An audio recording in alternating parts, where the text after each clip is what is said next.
सभी भक्तों को राधे राधे, जय श्री कृष्णा। बोल भोलेनाथ की जय। आज हम सुनेंगे महापुराण कथा अध्याय नंबर 4। बोल भोलेनाथ की जय। जो विश्व की उत्पत्ति, स्थिति और लय आदि के एकमात्र कारण है, गिरजा कुमारी उमा के पति हैं, जिनकी कीर्ति का कहीं अंत नहीं है, जो माया के आश्रय होकर भी उससे दूर हैं तथा जिनका स्वरूप दुर्लभ है। मैं उन भगवान शंकर की वंदना करता हूँ, जिनकी माया विश्व की सृष्टि करती है। जैसे लोहा चुंबक से आकर्षित होकर उसके पास ही लटकता रहता है, उसी प्रकार से ये सारे जगत जिसके आसपास ही भ्रमण करते हैं। जिन्होंने इन प्रपंचों की रचना की विधि बताई है, जो सभी के भीतर अंतर्यामी रूप में विराजमान है। मैं उन भगवान शिव को नमन करता हूँ। ऋषि बोले, हे सूत जी, अब आप हमसे भगवान शिव व पार्वती के परम उत्तम व दिव्य स्वरूप का वर्णन कीजिए। सृष्टि की रचना से पूर्व, सृष्टि के मध्यकाल व अंतकाल में महेश्वर किस प्रकार व किस रूप में स्थित होते हैं। सभी लोगों का कल्याण करने वाले भगवान शिव कैसे प्रसन्न होते हैं तथा प्रसन्न होने पर अपने भक्तों को कौन कौन से उत्तम फल देते हैं। हमने सुना है कि भगवान शिव महान दयालु हैं, अपने भक्तों को कष्ट में नहीं देख सकते। ब्रह्मा विष्णु और महेश तीनों ही देवता शिव के अंग से ही उत्पन्न हुए हैं। हम पर कृपा कीजिए। शिव जी के प्राकट्य देवी उमा की उत्पत्ति, शिव उमा विवाह, गृहस्थ धर्म एवं शिव जी के अंतर्यामी चरित्रों को सुनाइए। सूत जी बोले, हे ऋषियों, आप लोगों के प्रश्न पतित पावनी व श्री गंगा जी के समान हैं।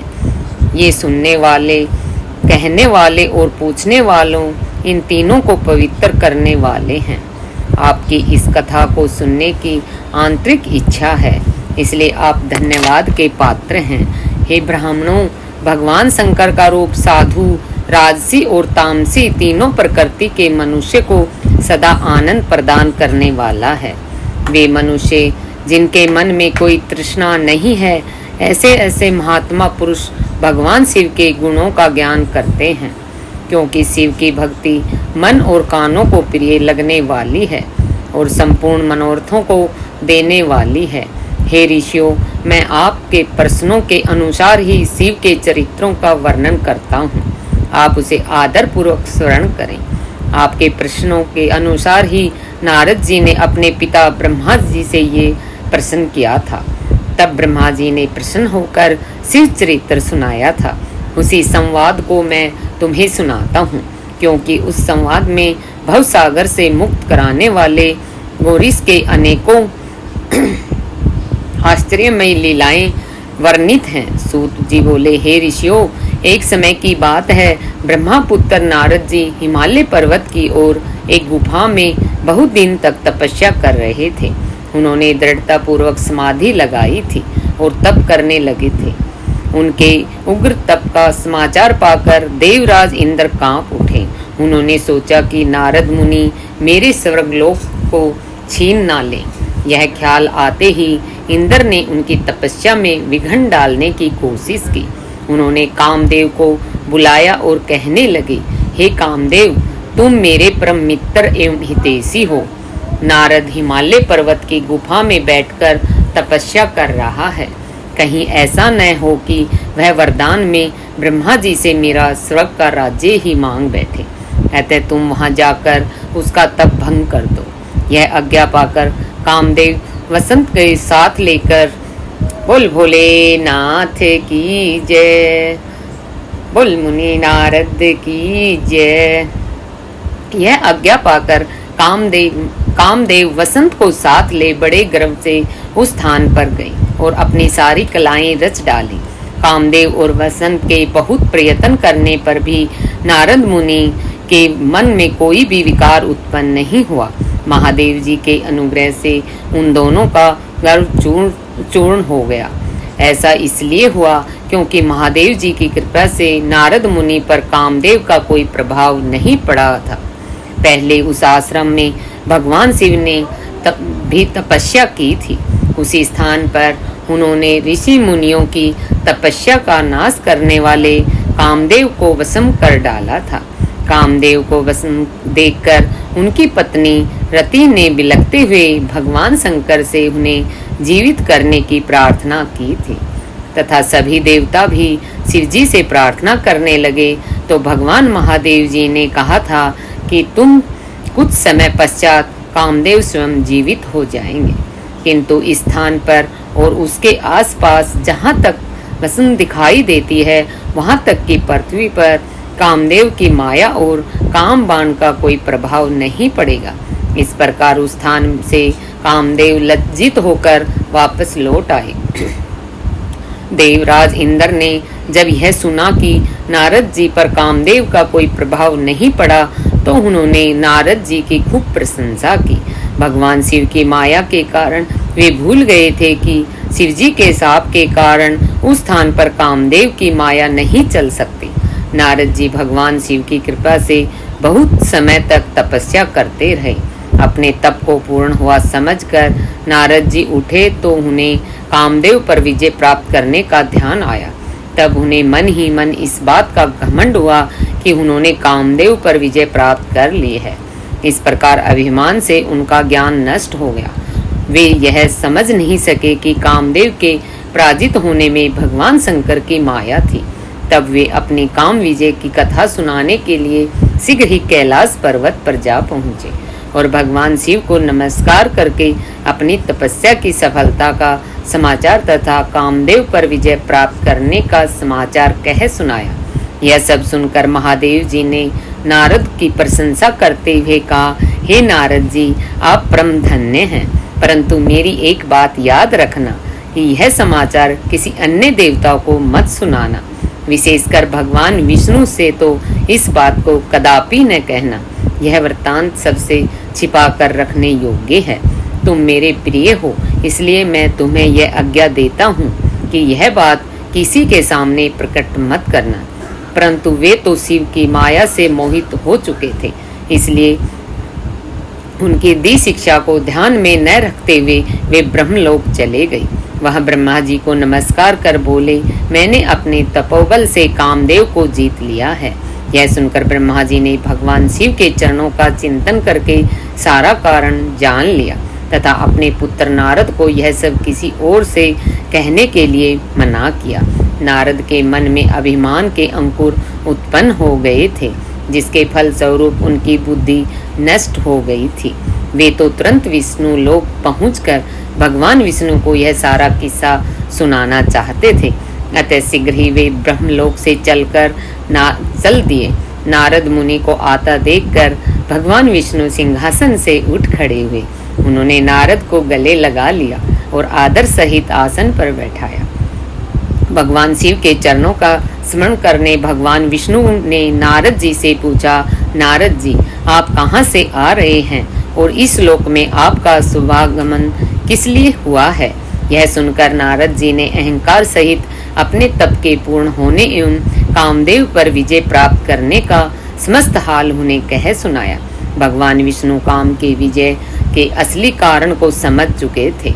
वे नारद जी से बोले, हे नारद जी, आपकी कीर्ति एवं निर्मल बुद्धि धन्य है। काम, क्रोध एवं लोभ मोह उन मनुष्य को पीड़ित करते हैं जो भक्तिहीन है। आप तो ज्ञान वैराग्य से युक्त एवं ब्रह्मचारी हैं। फिर भला यह काम आपका क्या बिगाड़ सकता था? देवऋषि नारद बोले, हे भगवान, यह सब आपकी कृपा का ही फल है। आपकी कृपा के आगे कामदेव की क्या सामर्थ्य है जो मेरा कुछ बिगाड़ सके? मैं तो सदा ही निर्भर हूँ। इतना कहकर नारद जी विष्णु भगवान को नमस्कार कर वहाँ से चल दिए। सूत जी बोले, महर्षियों, नारद जी के चले जाने पर शिव जी की इच्छा से विष्णु भगवान ने एक अद्भुत माया रची। उन्होंने जिस ओर नारद जी जा रहे थे वहाँ एक सुंदर नगर बना दिया। वह नगर बैकुंठ लोक से भी अधिक रमणीय था। वहाँ बहुत से विहार स्थल थे। उस नगर के राजा का नाम शील निधि था। उस राजा की एक बहुत सुंदर कन्या थी। उन्होंने अपनी पुत्री के लिए स्वयंवर का आयोजन किया था। उनकी कन्या का वरण करने के लिए उत्सुक बहुत से राजकुमार पधारे थे और वहां बहुत चहल पहल थी।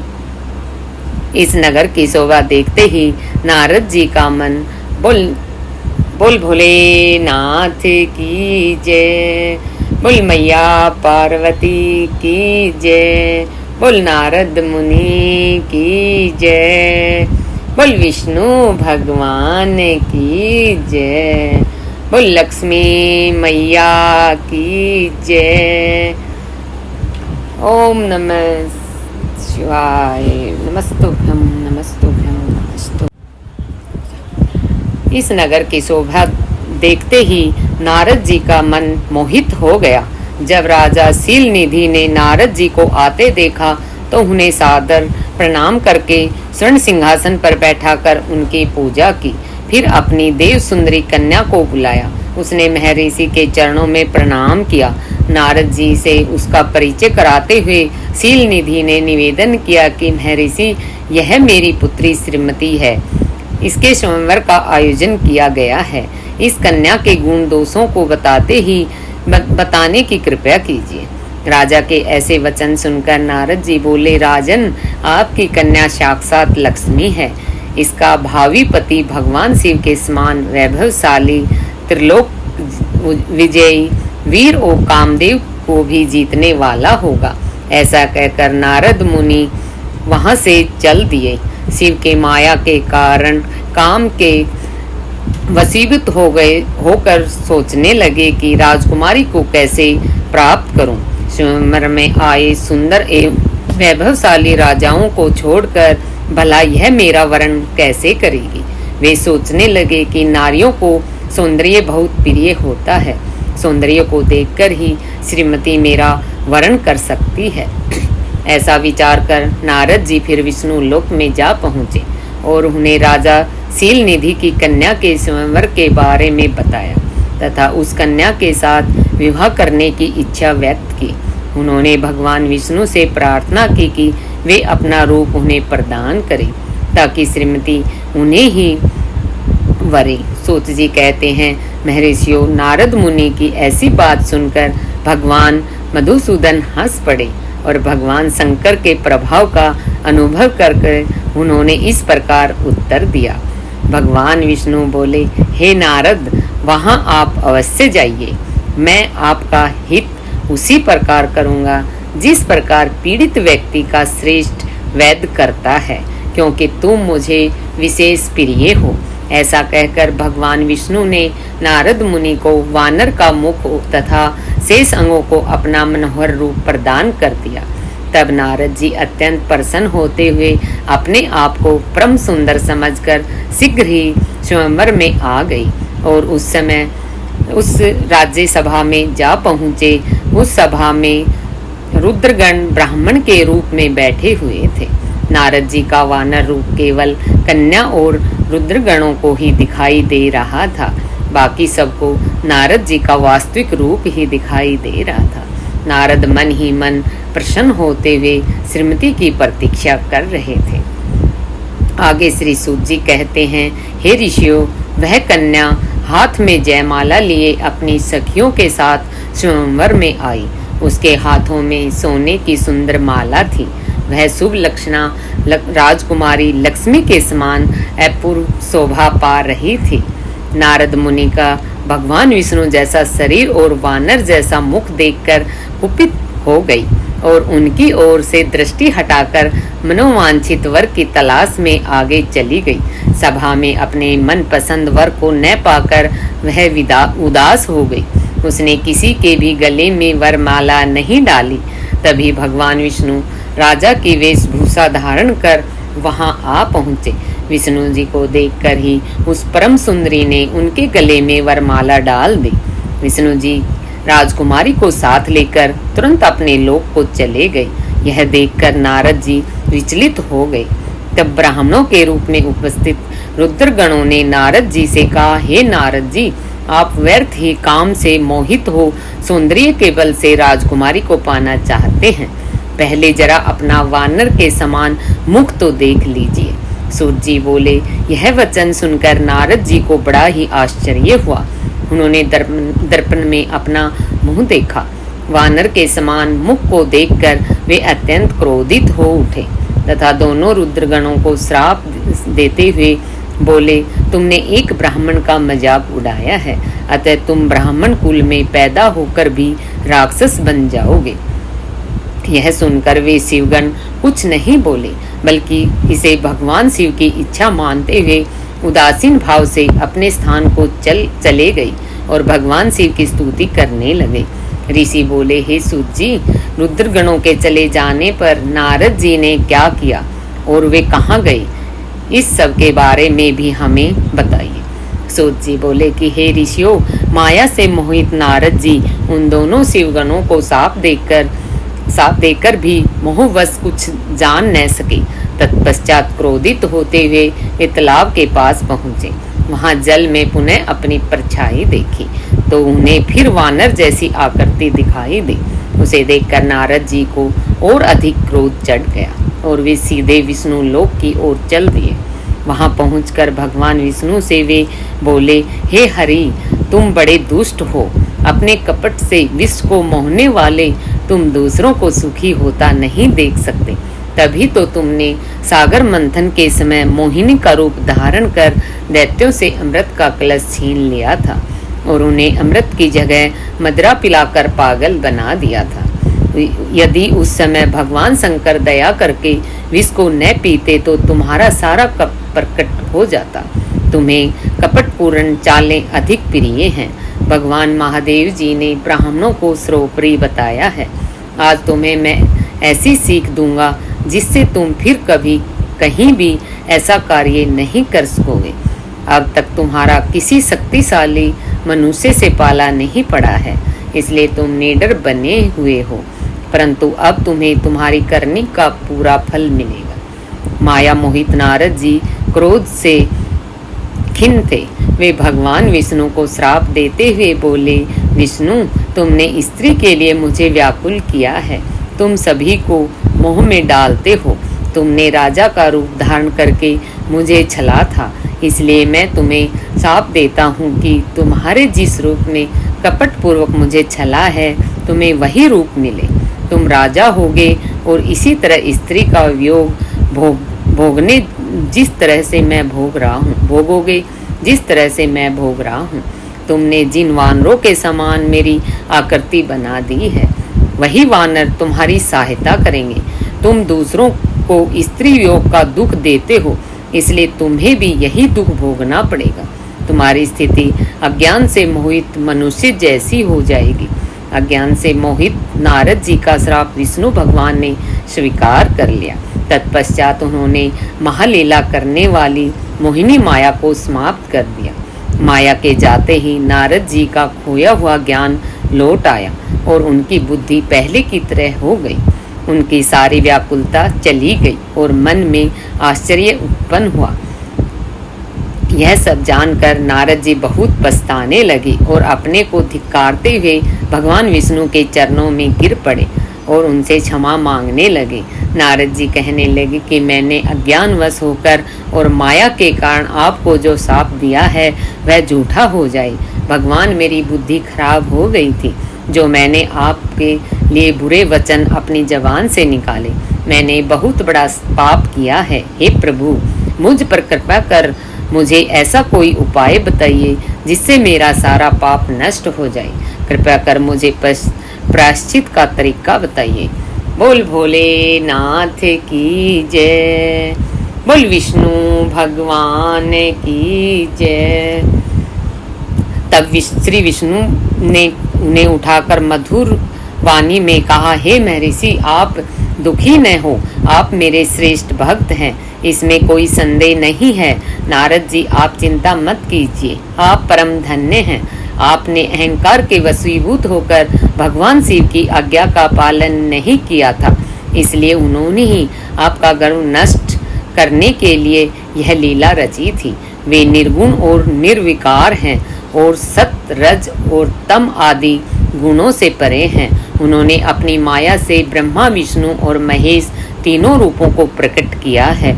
निर्गुण अवस्था में उन्हीं का नाम शिव है। वे ही परमात्मा है, महेश्वर है, परम ब्रह्मा है, अविनाशी है, अनंत और महादेव नामों से जाने जाते हैं। उन्हीं की आज्ञा से ब्रह्मा जी जगत के सृष्टा हुए हैं।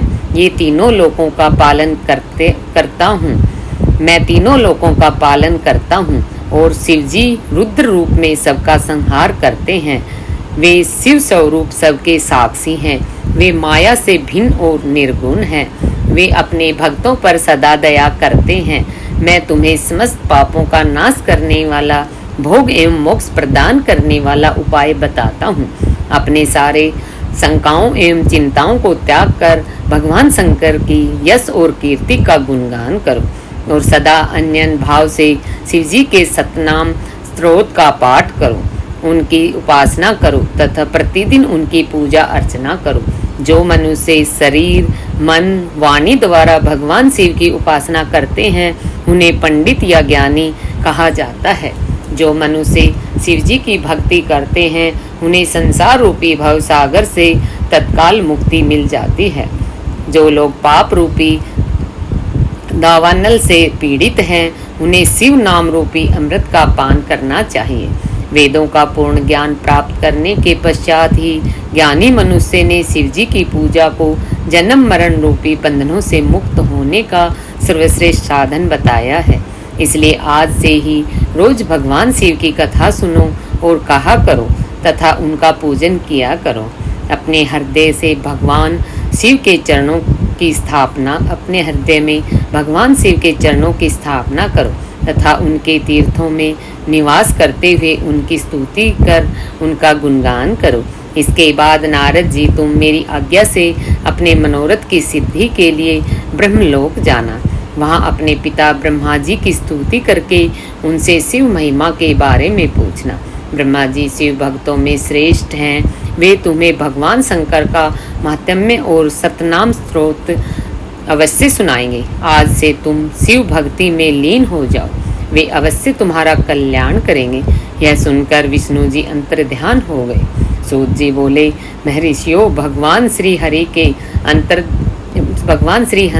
के अंतर्ध्यान हो जाने पर मुनि श्रेष्ठ नारद शिवलिंगों का भक्ति पूर्वक दर्शन करने के लिए निकल गए। इस प्रकार भक्ति मुक्ति देने वाले अनेक शिवलिंगों के उन्होंने दर्शन किए। जब उन रुद्रगणों ने नारद जी को वहां देखा तो वे दोनों गण अपने साप से मुक्ति के लिए उनके चरणों पर गिर पड़े और उनसे प्रार्थना करने लगे कि वे उनका उद्धार करें। रुद्रगणों ने कहा कि नारद मुनि, हम आपका अपराधी हैं। राजकुमारी श्रीमती के स्वयंवर में आपका मन माया से मोहित था। उस समय भगवान शिव की प्रेरणा से आपने हमें साफ दिया था। तब आप हमारी जीवन रक्षा का उपाय कीजिए। हमने अपने कर्मों का फल भोग लिया है। कृपया कर हम पर प्रसन्न होकर हमें शाप मुक्त कीजिए। नारद जी ने कहा कि हे रुद्रगणों, आप महादेव के गण हैं एवं सभी के लिए आदरणीय हैं। उस समय भगवान शिव की इच्छा से मेरी बुद्धि भ्रष्ट हो गई थी, इसलिए मोहवश मैंने आपको श्राप दे दिया था। आप लोग मेरे इस अपराध को क्षमा कर दें, परंतु मेरा वचन झूठा नहीं हो सकता, इसलिए मैं आपको श्राप से मुक्ति का उपाय बताता हूँ। मुनिवर विश्रवा के वीर्य द्वारा तुम एक राक्षसी के गर्भ में जन्म लोगे और समस्त दिशाओं में रावण और कुंभकर्ण के नाम से प्रसिद्धि पाओगे तथा राक्षस राज का पद प्राप्त करोगे। तुम बलवान व वैभव से युक्त होगे। तुम्हारा प्रताप सभी लोकों में फैलेगा। समस्त ब्रह्मांड के राजा होकर भी भगवान शिव के परम भक्तों में हो जाओगे। भगवान शिव के ही गण दूसरे स्वरूप विष्णु के अवतार के हाथों से मृत्यु पाकर तुम्हारा उद्धार होगा तथा फिर अपने पद पर प्रतिष्ठित हो जाओगे। सूत जी कहने लगे कि इस प्रकार नारद जी का कथन सुनकर वे दोनों रुद्रगण प्रसन्न होते हुए वहां से चले गए और नारद जी भी आनंद से सराबोर हो मन ही मन शिव जी का ध्यान करते हुए शिव तीर्थों का दर्शन करने लगे। इसी प्रकार भ्रमण करते करते वे शिव की प्रिय नगरी काशीपुरी में पहुँचे और वहाँ काशीनाथ का दर्शन कर उनकी पूजा उपासना की। श्री नारद जी भगवान शिव जी की भक्ति में डूबे और उनका स्मरण करते हुए ब्रह्मलोक को चले गए। वहां पहुंचकर उन्होंने ब्रह्मा जी को आदर पूर्वक नमस्कार किया और उनकी स्तुति करने लगे। उस समय उनका हृदय शुद्ध हो चुका था और उनके हृदय में शिव जी के प्रति भक्ति की भावना थी और कुछ नहीं था।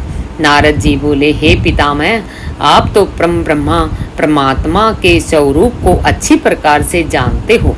आपकी कृपा से मैंने भगवान विष्णु के महात्म्य का ज्ञान प्राप्त किया है एवं भक्ति मार्ग, ज्ञान मार्ग, तपो मार्ग, दान मार्ग तथा तीर्थ मार्ग के बारे में जाना है, परंतु मैं शिव तत्व के ज्ञान को अभी तक नहीं जान पाया हूँ। मैं उनकी पूजा विधि को भी नहीं जानता हूँ, अतः अब मैं उनके बारे में सभी कुछ जानना चाहता हूँ। बोल भोलेनाथ की जय, बोल विष्णु भगवान की जय। मैं भगवान शिव के विभिन्न चरित्रों, उनके स्वरूप तथा वे सृष्टि के आरंभ में, मध्य में किस रूप में हैं, उनकी लीलाएं कैसी होती हैं और प्रलय काल में भगवान शिव कहाँ निवास करते हैं, उनका विवाह तथा उनके पुत्र कार्तिकेय के जन्म आदि की कथाएं मैं आपके श्री मुख से सुनना चाहता हूँ।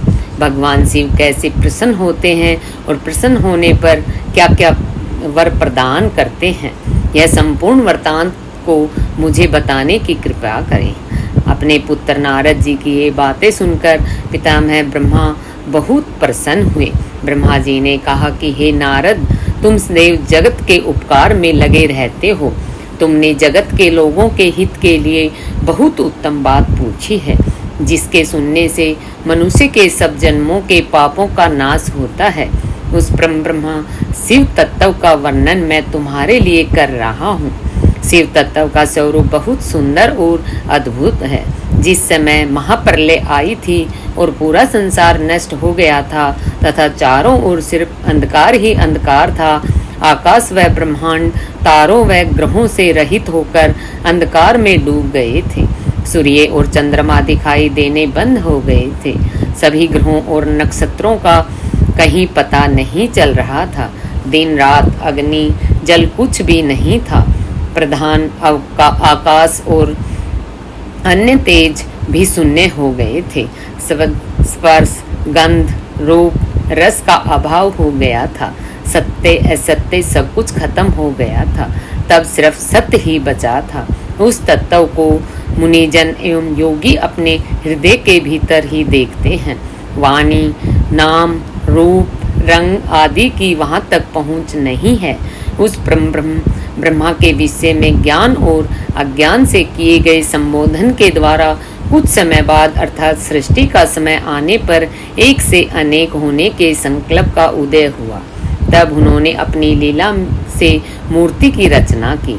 वह मूर्ति संपूर्ण ऐश्वर्य और गुणों से युक्त, संपन्न, सर्व ज्ञानमयी एवं सब कुछ प्रदान करने वाली है।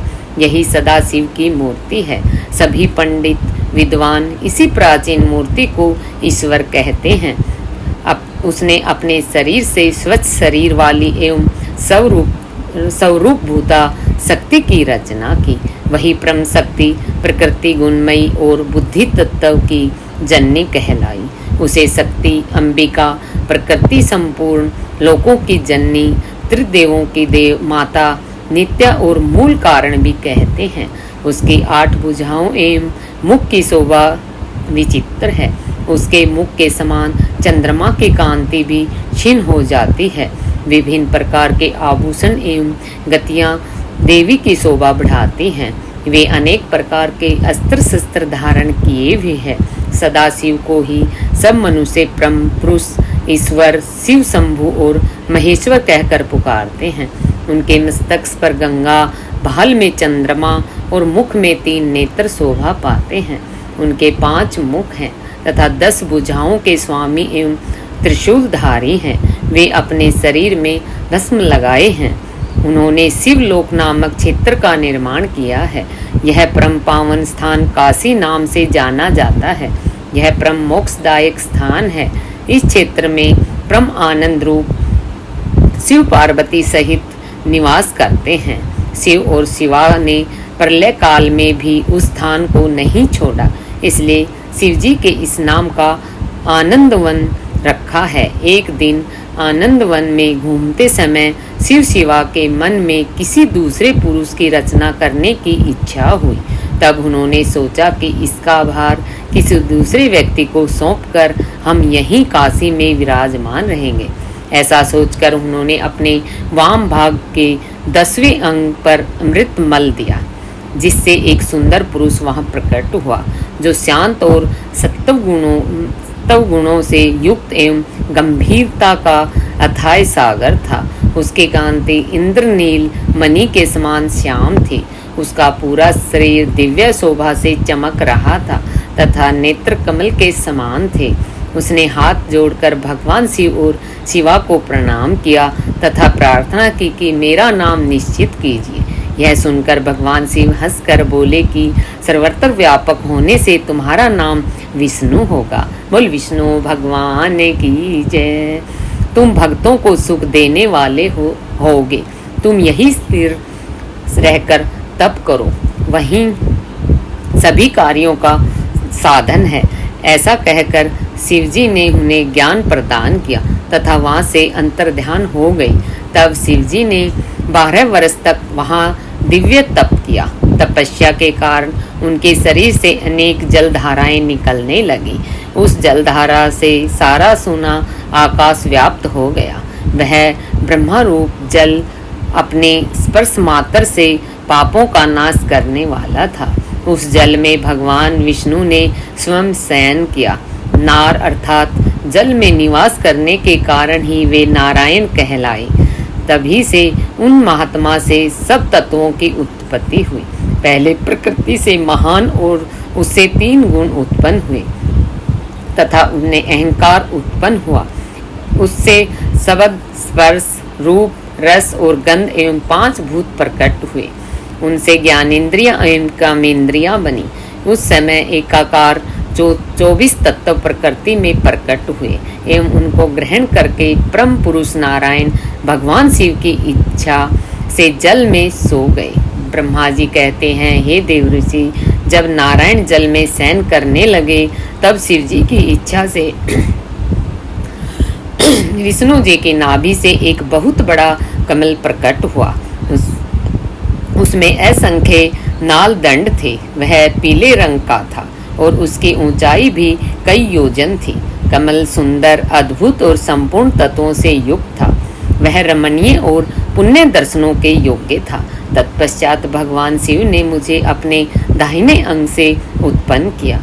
उन महेश्वर ने अपनी माया से मोहित कर नारायण देव के नाभि कमल में मुझे डाल दिया और लीला पूर्वक मुझे प्रकट किया। इस प्रकार से उस कमल से पुत्र के रूप में मुझे जन्म लिया। मेरे 4 मुख लाल मस्तक पर त्रिपुंड धारण किए हुए थे। भगवान शिव की माया से मोहित होने के कारण मेरी ज्ञान शक्ति बहुत ही दुर्लभ हो गई थी और मुझे कमल के अतिरिक्त और कुछ भी दिखाई नहीं दे रहा था। मैं कौन हूँ, कहाँ से आया हूँ, मेरा क्या कार्य है, मैं किसका पुत्र हूँ, किसने मेरा निर्माण किया है, कुछ इसी प्रकार के प्रश्नों में मुझे परेशानी में डाल दिया। कुछ क्षण बाद मुझे बुद्धि प्राप्त हुई और मुझे लगा कि इसका पता लगाना बहुत सरल है। इस कमल का उद्गम स्थान इस जल के नीचे। बोल विष्णु भगवान की जय। बोल भोलेनाथ की जय। इस कमल का उद्गम स्थान इस जल के नीचे की ओर है और इसी के नीचे मैं उस पुरुष को पास करूंगा जिसने मुझे प्रकट किया है। यह सोचकर एक नाल को पकड़कर मैं 100 वर्ष तक नीचे की ओर उतरता रहा, परंतु फिर भी मैंने कमल की जड़ को नहीं पाया। इसलिए मैं पुनः ऊपर की ओर बढ़ने लगा। बहुत ऊपर जाने पर भी कमल कोष को नहीं पा सका। तब मैं और अधिक परेशान हो गया। उसी समय भगवान शिव की इच्छा से मंगलमयी आकाशवाणी प्रकट हुई। उस वाणी ने कहा, तपस्या करो। उस आकाशवाणी को सुनकर अपने पिता का दर्शन करने हेतु मेरी तपस्या करना आरंभ कर दिया। और 12 वर्ष तक घोर तपस्या की। तब 4 भुजाधारी सुंदर नेत्रों से शोभित भगवान विष्णु प्रकट हुए। उन्होंने हाथों में शंख, चक्र, गदा और पद्म धारण किए रखे थे। उनका शरीर श्याम कांति से शोभित था। बोल विष्णु भगवान की जय। उनके मस्तक पर मुकुट विराजमान था तथा उन्होंने पीतांबर वस्त्र और बहुत से आभूषण धारण किए हुए थे। वे करोड़ों देवों के समान मनोहर दिखाई दे रहे थे और सांवली व सुनहरी आभा से शोभित थे। उन्हें वहां देखकर मुझे बहुत हर्ष और आश्चर्य हुआ था। भगवान शिव की लीला से हम दोनों में विवाद छिड़ गया कि हम में से बड़ा कौन है। उसी समय हम दोनों के बीच में एक ज्योतिर्मय लिंग प्रकट हो गया। हमने उसका पता लगाने का निश्चय किया। मैंने ऊपर की ओर और विष्णु ने नीचे की ओर उस स्तंभ के आरंभ तथा अंत का पता लगाने के लिए चलना आरंभ किया, परंतु हम दोनों को उस स्तंभ का कोई और छोर नहीं मिला। थक कर हम दोनों अपने उसी स्थान पर आ गए। हम दोनों ही शिवजी की माया से मोहित थे। श्री हरि ने सभी ओर से परमेश्वर शिव को प्रणाम किया। ध्यान करने पर भी हमें कुछ ज्ञात न हो सका। तब मैंने और श्री हरि ने अपने मन को शुद्ध करते हुए अग्नि स्तंभ को प्रणाम किया। हम दोनों कहने लगे, महाप्रभु, हम आपके स्वरूप को नहीं जानते। आप जो भी हैं, हम आपको नमस्कार करते हैं। आप शीघ्र ही हमें अपने असली रूप में दर्शन दें। इस प्रकार हम दोनों अपने अहंकार को भूलकर भगवान शिव को नमस्कार करने लगे। ऐसा करते ही 100 वर्ष बीत गए। ब्रह्मा जी बोले, मुनि श्रेष्ठ नारद, हम दोनों देवता घमंड को भूलकर निरंतर भगवान शिव को स्मरण करने लगे। हमारे मन में ज्योतिर्लिंग के रूप में प्रकट परमेश्वर के वास्तविक रूप का दर्शन करने की इच्छा और प्रबल हो गई। शिव शंकर गरीबों के प्रतिपालक, अहंकारियों के गर्व को चूर करने वाले तथा सबके अविनाशी प्रभु हैं। वे हम पर दया करते हुए हमारी उपासना से प्रसन्न हो गए। उस समय वहां उन सुरश्रेष्ठ से ओम नाद स्पष्ट रूप से सुनाई देता था। उस नाद के विषय में मैं और विष्णु दोनों यही सोच रहे थे कि यह कहाँ से सुनाई पड़ रहा है। उन्होंने लिंग के दक्षिण भाग में सनातन आदि वर्ण आकार का दर्शन किया, उत्तर भाग में उकार का, मध्य भाग में मकार का और अंत में ओम नाद का साक्षात दर्शन एवं अनुभव किया। दक्षिण भाग में प्रकट हुए आकार का सूर्य मंडल के समान तेजोमय रूप देखकर जब उन्होंने उत्तर भाग में देखा तो वह अग्नि के समान दीप्तिशाला दिखाई देता था। तत्पश्चात ओम को देखा जो सूर्य और चंद्रमंडल की भांति स्थित थे और जिनके शुरू एवं अंत का कुछ पता नहीं था तथा सत्य, आनंद और अमृत स्वरूप ब्रह्मा प्रायण ही दृष्टिगोचर हो रहा था। परंतु यह कहाँ से प्रकट हुआ है, इस अग्नि स्तंभ की उत्पत्ति कहाँ से हुई है, यह श्री हरि सोचने लगे तथा इसकी परीक्षा लेने के संबंध में विचार करने लगे। तब श्री हरि ने भगवान शिव का चिंतन करते हुए वेद और शब्द के आवेश से युक्त हो अनुपम अग्नि स्तंभ के नीचे जाने का निर्णय लिया। मैं और विष्णु आत्मा शिव का चिंतन कर रहे थे। तभी वहाँ एक ऋषि प्रकट हुए। उन्हीं ऋषि के द्वारा परमेश्वर विष्णु ने जाना कि इस शब्द ब्रह्ममय शरीर वाले परम लिंग के रूप में साक्षात परम ब्रह्म स्वरूप महादेव जी प्रकट हुए हैं। ये चिंता रहित रुद्र है। परम ब्रह्मा परमात्मा शिव का वाचक प्रणव ही है।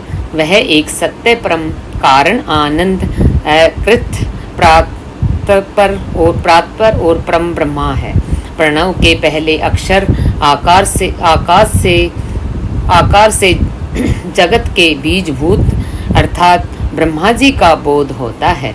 दूसरे अक्षर उकार से सभी के कारण श्री हरि विष्णु का बोध होता है। तीसरा अक्षर मकार से भगवान शिव का ज्ञान होता है। अकार सृष्टि करता है, उकार मोह में डालने वाला है और मकार नित्य अनुग्रह करने वाला है। मकार अर्थात भगवान शिव बीजी अर्थात बीज के स्वामी हैं। तो आकार अर्थात ब्रह्मा जी बीज हैं। उकार अर्थात विष्णु जी योनि हैं। महेश्वर बीजी है, बीज और योनि हैं। इन सभी को नाद कहा गया है। बीजी अपने बीज को अनेक रूपों में विभक्त करते हैं। बीजी भगवान शिव के लिंग से उकार रूप योनि से स्थापित होकर चारों तरफ ऊपर की ओर बढ़ने लगा। वह दिव्य अंड कई वर्षों तक जल में रहा।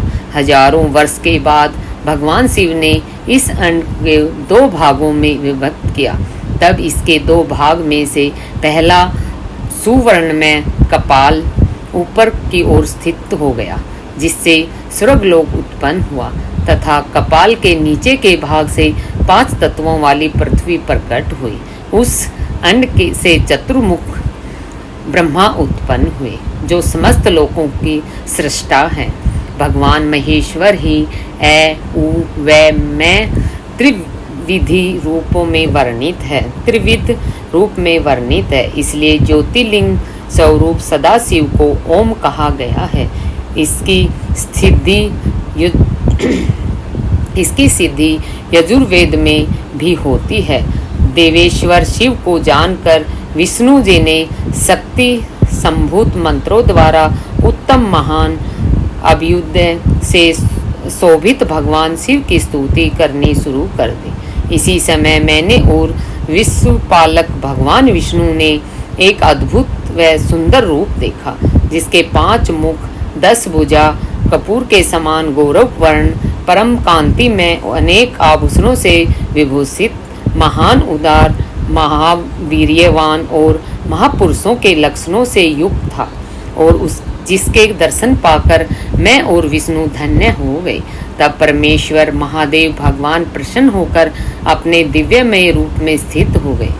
आकार उनका मस्तक, आकार ललाट है, इकार दाहिना और इकार बायां नेत्र है, उकार दाहिना और उकार बायां कान है, रिकार दायां और इकार बायां गाल है, रे ली उनकी नाक के छिद्र हैं, एकार और एकार उनके दोनों होठ हैं, ओकार और ओंकार उनकी दोनों दंत पंक्तियां हैं, एं और एह देवाधिदेव शिव के तालु हैं, कै आदि 5 अक्षर उनके दाहिने 5 हाथ हैं, और च आदि बाएं 5 हाथ हैं, तय और टय से शुरू 5 अक्षर उनके पैर हैं, पकार पेट है, फकार दाहिना और बकार बायां प्रासव भाग है, बकार कंधा, मकार हृदय है, हकार नाभि है। यह से सैत तक के 7 अक्षर 7 धातुएं हैं, जिनसे भगवान शिव का शरीर बना है। बोल भोलेनाथ की जय। इस प्रकार भगवान महादेव व भगवती उमा के दर्शन कर हम दोनों कृतार्थ हो गए। हमने उनके चरणों में प्रणाम किया। तब हमें 5 कलाओं से युक्त ओमकार जनित मंत्र का साक्षात्कार हुआ। तत्पश्चात महादेव जी ओम तत्वमसि महावाक्य दृष्टिगोचर हुआ, जो परम उत्तम मंत्र रूप है। इसके बाद धर्म और अर्थ का साधक बुद्धि स्वरूप 24 अक्षरीय गायत्री मंत्र प्रकट हुआ, जो पुरुषार्थ रूपी फल देने वाला है। तत्पश्चात मृत्युंजय मंत्र, फिर पंचाक्षर मंत्र तथा दक्षिणामूर्ति व चिंतामणि का साक्षात्कार हुआ। इन 5 मंत्रों को विष्णु भगवान ने ग्रहण कर जपना आरंभ किया। ईसों के मुक्त मणि ईशान है, जो पुरातत्व पुरुष हैं, हृदय को प्रिय लगने वाले, जिनके चरण सुंदर हैं, जो सांप को आभूषण के रूप में धारण करते हैं, जिनके पैर व नेत्र सभी ओर हैं, जो मुझ ब्रह्मा के अधिपति, कल्याणकारी तथा सृष्टि पालन एवं संहार करने वाले हैं। उन वरदायक शिव की मेरे साथ भगवान विष्णु ने प्रिय वचनों द्वारा संतुष्ट चित्त से स्तुति की। बोल भोलेनाथ की जय। हर हर महादेव।